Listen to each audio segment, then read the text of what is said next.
Olá, meu nome é Sebastião Ernesto, sou médico anestesiologista e vou falar aqui algumas considerações sobre anestésicos locais no primeiro vídeo sobre o assunto. A história da anestesia local, dos anestésicos locais, começa muito antes da utilização dessas substâncias em clínica com o objetivo de obtenção de anestesia e analgesia. Na época dos Incas, as folhas de coca eram utilizadas com alguns objetivos terapêuticos e eram consideradas presentes dos deuses, e a mastigação da folha gerava uma certa anestesia na mucosa oral, além dos efeitos psicomiméticos que eram originados. Em 1860, Albert Niemann isola a cocaína na forma de hidrocloreto e, em 1884, inicia-se a utilização da cocaína com o objetivo de anestesia tópica por Freud e Kohler, que iniciaram essa utilização para anestesia oftalmológica. E a raquianestesia foi desenvolvida por August Beer em 1898 e a primeira peridural caudal descrita foi em 1902 por Sicard Kathleen. A procaína foi desenvolvida ou apresentada no mercado por Einhorn em 1904 e a anestesia intravascular regional foi desenvolvida por August Beer, o mesmo que fez a primeira raquianestesia, em 1909. A epidural, a anestesia peridural ou epidural, foi realizada pela primeira vez em 1921 por Fidel e Pages. O anestésico local age sobre vários tecidos orgânicos. Entre eles, os principais são as células miocárdicas, as células musculares esqueléticas, mas principalmente os neurônios. É no neurônio que o anestésico local atua, diminuindo a capacidade de condução de estímulos nervosos. Os neurônios têm seu corpo celular no sistema nervoso central e se comunicam com o tecido a ser inervado através de estruturas cilíndricas chamadas axônios, que são prolongamentos do neurônio que vão então servir de conduto de conexão entre o corpo celular e a célula ser inervada. O axônio ele tem a sua membrana celular, chamada de axolema, que, como todas as membranas celulares, possuem um caldo de proteínas embebido na sua estrutura principal.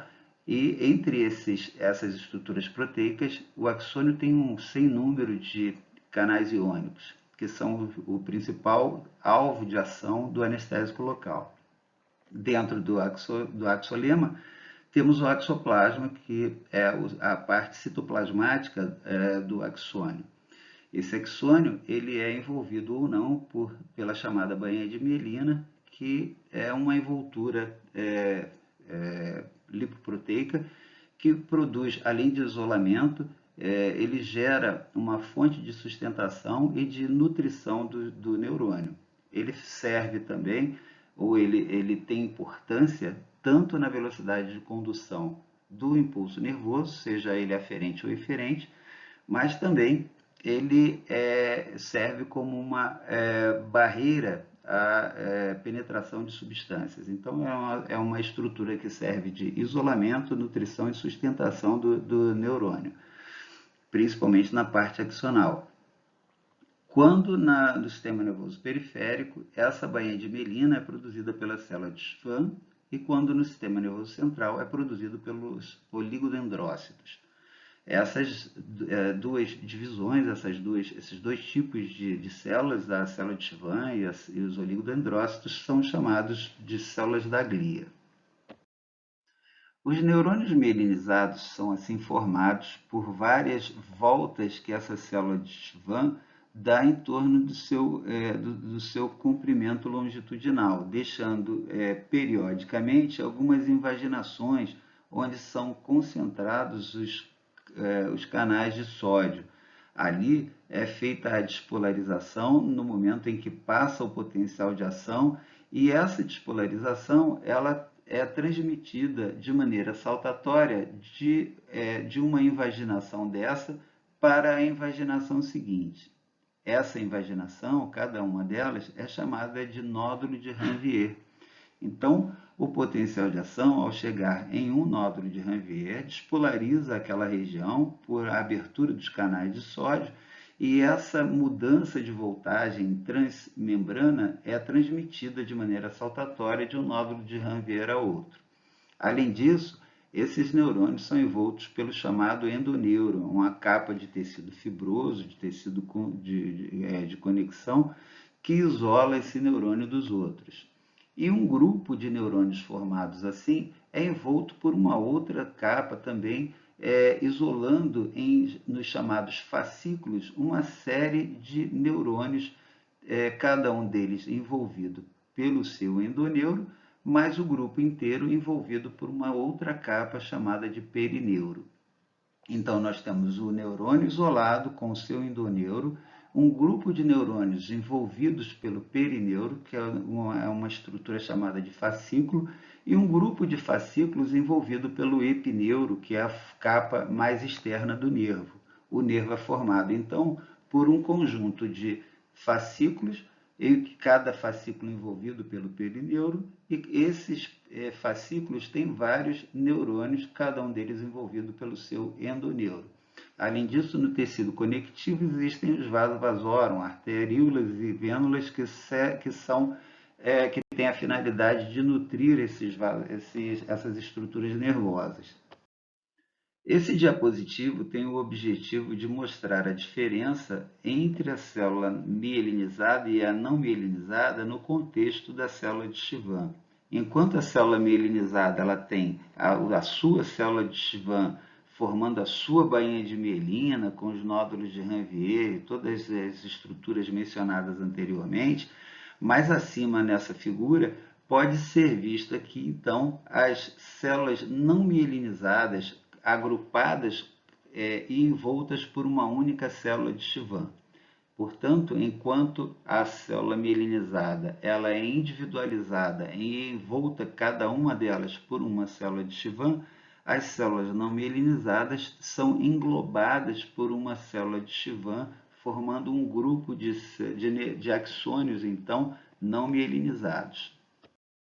Baseado nas informações anteriores, vamos entender então a classificação das fibras nervosas. Segundo seu axônio, as fibras nervosas são divididas em mielinizadas e não mielinizadas.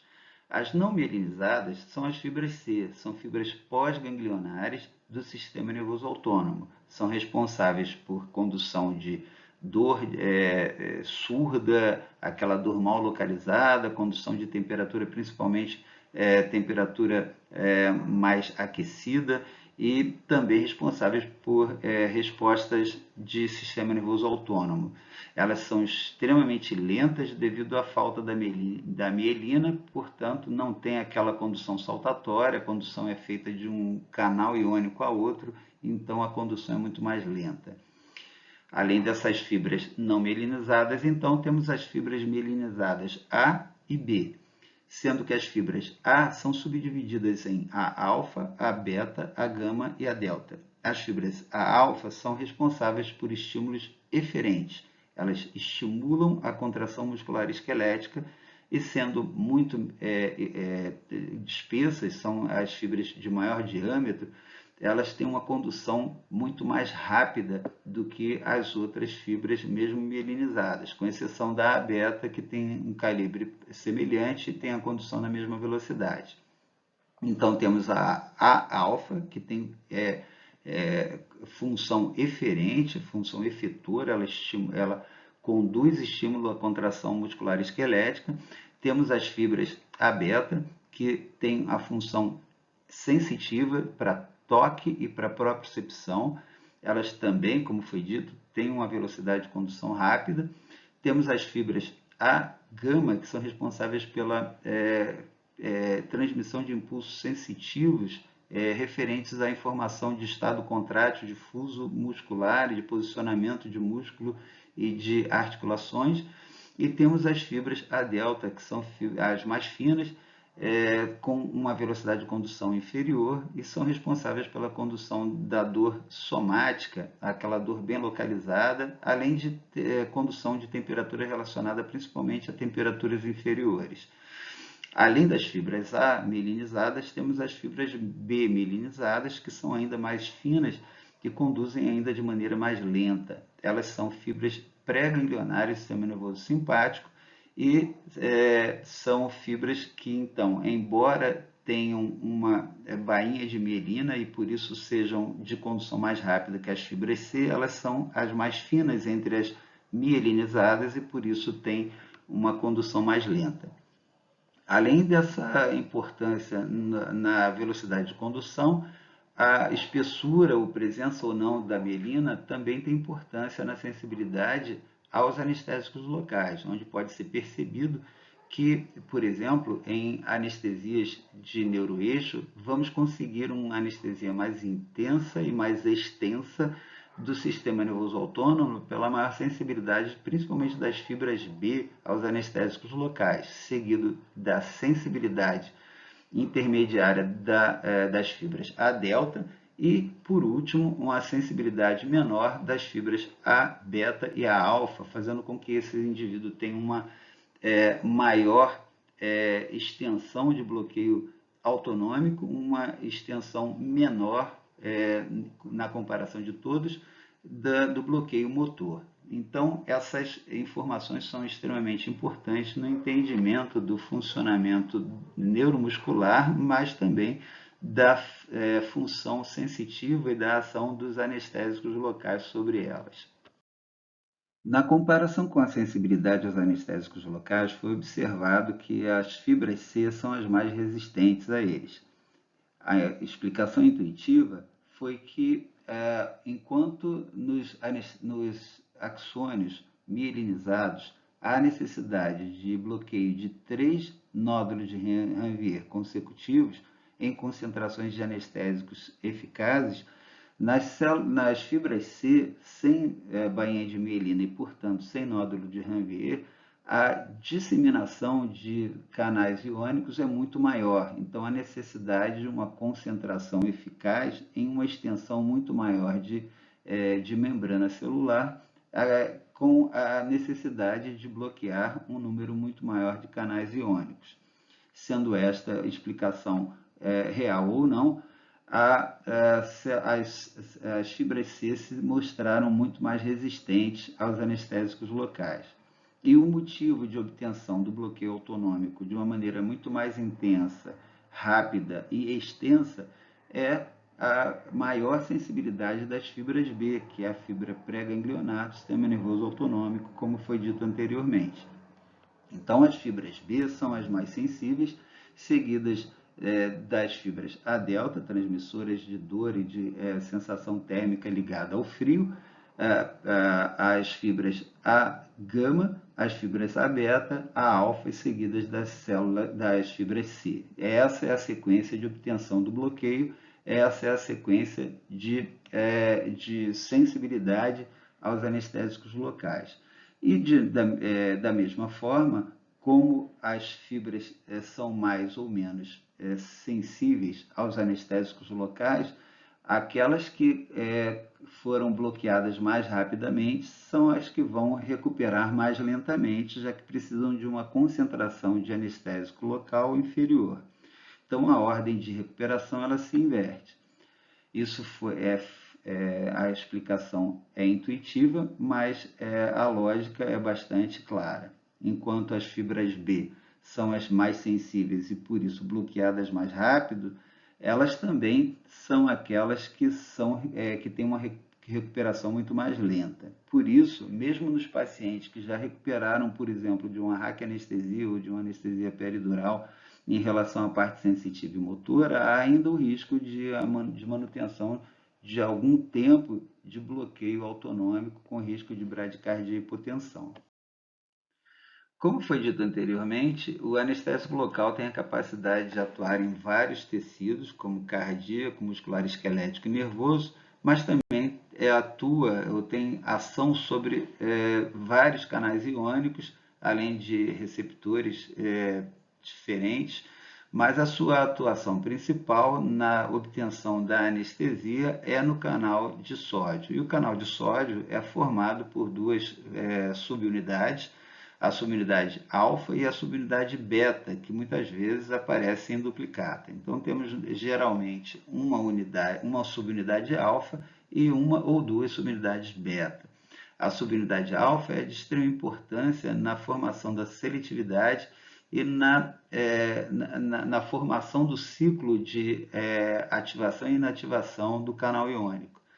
Existem 4 domínios formados, cada um deles, por 6 segmentos de 1 a 6 em cada um dos 4 domínios, sendo que a junção entre os segmentos 5 e 6 é a região que dá a seletividade iônica, e a região entre o domínio 3 e 4 é a região onde ocorre a inativação do canal de sódio durante o ciclo de atuação na passagem do potencial de ação.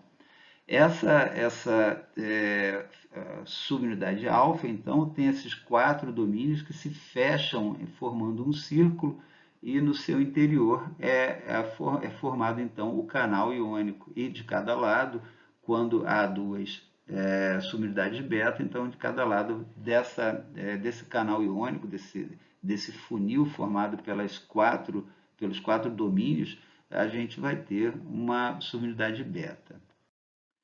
Esse diapositivo traz uma representação esquemática do posicionamento do canal de sódio na estrutura membranosa do axônio. Então, temos a subunidade alfa formando ali o canal iônico e de cada lado dela uma subunidade beta. E a demonstração ali, uma informação interessante da atuação da tetrodotoxina e de outras toxinas que podem agir no canal de sódio e que agem no seu lado externo. Uma informação interessante, uma vez que os anestésicos locais eles atravessam a membrana celular para atuar no lado interno do canal de sódio. E aqui à direita a demonstração da movimentação da forma em portão de atuação do canal iônico quando ativado ou inativado. Então tem um momento do repouso em que ele ainda está fechado, ainda não consegue passar o íon sódio ali, e depois a abertura do canal quando chega o potencial de ação e a possibilidade da penetração do íon sódio.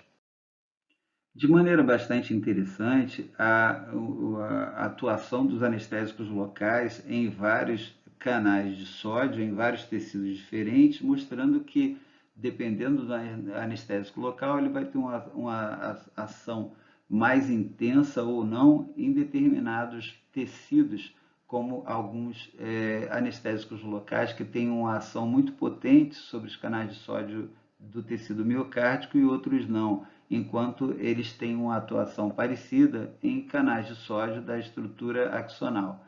Isso se deve à existência de isoformas negativas. Existem cerca de 9 isoformas negativas de canais de sódio que são determinados pela informação genética que leva à formação de canais de sódio com estruturas e funcionamento diferentes. Então, temos, por exemplo, a presença dos receptores do tipo 1.5 em tecido miocárdico, enquanto temos os canais de sódio 1.7 e 1.8, que são os principais alvos da atuação do anestésico local. Então, essa existência de isoformas diferentes faz com que alguns anestésicos locais tenham uma atuação mais importante em alguns tecidos quando comparado com outros anestésicos locais. A alteração genética na formação de alguns canais de sódio pode levar a doenças das chamadas canelopatias, como, por exemplo, a síndrome do QT longo, a síndrome de Brugada, que são alterações de canais iônicos que levam a doenças cardíacas muitas vezes importantes, com a possibilidade de apresentação de arritmias severas. Também há algumas alterações em alguns canais levam a maior facilitação da instalação de dor crônica, devido à maior intensidade de abertura ou maior facilidade de abertura desses canais iônicos. Os canais de sódio, eles se encontram em 3 estados possíveis, dependendo do ciclo de ativação e inativação que ele se encontra. Então, com a chegada do potencial de ação, ocorre a abertura do canal de sódio voltagem dependente com entrada de sódio. O sódio ele está mais concentrado no exterior da célula. O interior da célula, normalmente, na fase de repouso, tem uma polaridade negativa, algo em torno de menos 70, menos 90, dependendo da célula, dependendo do autor. Então, com a chegada do potencial de ação, existe tanto um gradiente químico, porque o sódio está mais concentrado no exterior, como elétrico, porque o exterior é mais positivo. Então, uma carga positiva mais concentrada do lado de fora da célula, ao provocar a abertura do canal de sódio, essa carga positiva ela vai entrar com muito mais facilidade no interior da célula. Isso é o chamado gradiente eletroquímico, favorecendo a entrada do sódio. Então, chega o potencial de ação, provoca a abertura do canal de sódio voltagem dependente, entra o sódio para a célula, a negatividade intracelular se reduz, até se inverte, a polaridade negativa passa a ser positiva e até atingir o ponto máximo, e durante essa inversão da polaridade ocorre simultaneamente uma ativação de canais de potássio do tipo lento. Então, são canais lentos de potássio que vão também propiciar a saída de potássio. O potássio é mais concentrado no interior da célula, ele começa a sair lentamente, até que com a inativação subsequente do canal de sódio, essa saída de potássio acaba por compensar a entrada de sódio e a negatividade intracelular acaba por se restaurar. E após a inativação do sódio, ocorre o início da atuação das bombas de sódio e potássio, ATP dependente, que fazem com que, às custas de alto consumo energético, haja uma restauração da concentração, do gradiente de concentração. Potássio volta para dentro da célula e o sódio volta para fora da célula. É importante lembrar que os anestésicos locais eles têm uma atuação preferencial, uma maior facilidade de início da sua ação nas fases de repouso, nas fases de ativação e inativação. São momentos em que o interior do canal iônico está aberto e há uma facilidade de entrada do anestésico local na região onde ele atua. E isso, no sistema nervoso, acaba sendo muito mais fácil de acontecer, porque são células que têm uma ativação muito mais frequente do que as células cardíacas. A velocidade de formação de ciclos de ativação do neurônio é muito maior do que nas células miocárdicas. Por isso, há uma maior facilidade de atuação do anestésico local no sistema nervoso central. A isso se chama bloqueio uso-dependente. Células que são ativadas com mais frequência têm mais facilidade de sofrerem a ação do anestésico local. E as formas cardíacas, então, tem entre aspas, uma proteção em relação a esse mecanismo, porque a velocidade de atuação, de formação de ciclos de ativação e inativação é mais lenta do que o sistema nervoso, da forma como acontece no sistema nervoso. Esse diapositivo traz a interação esquemática entre os canais de sódio e de potássio no momento da ativação trazida pelo potencial de ação. Então, iniciamos no momento do estado de repouso de ambos os canais e chega o potencial de ação que provoca a abertura do portão de ativação do canal de sódio voltagem dependente. Isso provoca, então, a entrada de íons sódio, que vai aumentar a positividade intracelular. Inicialmente, reduz-se a eletronegatividade até que se atinge a eletropositividade intracelular. Essa mudança de polaridade induz a abertura de canais de potássio, canais lentos de potássio, que vão também provocar a saída do potássio, que se encontra com um gradiente de concentração favorável a essa saída. À medida que o canal de sódio vai sendo inativado, então a saída de potássio acaba sendo suficiente para restaurar a polaridade do interior da célula. É importante lembrar que esses momentos, esses estados de ativação e de inativação do canal de sódio são os momentos preferenciais de atuação do anestésico local. Tá? Então, são os momentos que o anestésico local consegue se acoplar de maneira mais rápida e eficaz, produzindo o seu efeito nos canais de sódio. Os anestésicos locais são formados por duas extremidades diferentes, uma extremidade aromática, que tem característica lipofílica, e uma extremidade formada por um radical amina, que tem a característica hidrofílica. Essas duas extremidades são unidas através de grupamentos de ligação ou éster, caracterizando o grupo dos ésteres, ou amida, caracterizando o grupo das amidas. Então, temos a classificação dos anestésicos locais segundo essa cadeia intermediária, que vai classificar os anestésicos locais em aminoamidas ou aminoésteres. A classificação dos anestésicos locais tem grande importância na metabolização e no tempo de circulação sanguínea desses anestésicos após a absorção sistêmica. Os anestésicos do grupo ésteres são metabolizados no plasma por pseudocolinesterases e assim têm uma tendência a uma eliminação muito mais rápida. Porém, eles, em geral, são metabolizados a substâncias derivadas do ácido paraminobenzoico, que é extremamente alergênico, e por isso eles foram praticamente abandonados da utilização clínica.